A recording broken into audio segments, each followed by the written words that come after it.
Sanibonani, igama lami nguSanelithiwe ngwakwaShezi, ngineminyaka ewu-30.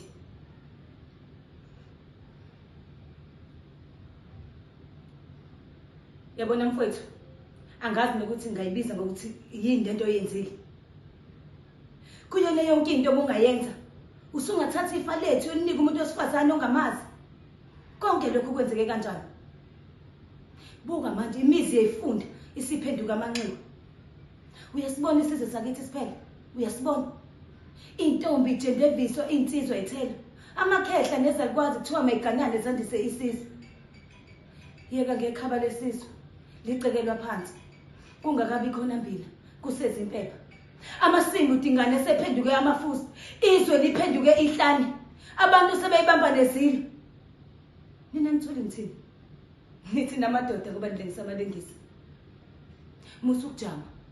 Isilonda sikaZulu siyabhipha. uZulu ulinde ihawelisha. Ngeke ngithule, ngizothula kanjani kulento oyenzile mfowethu? Nokho zimhlophe isandla ngizokwamukela ngalo. Liphansi iphike ngizokufomela ngalo.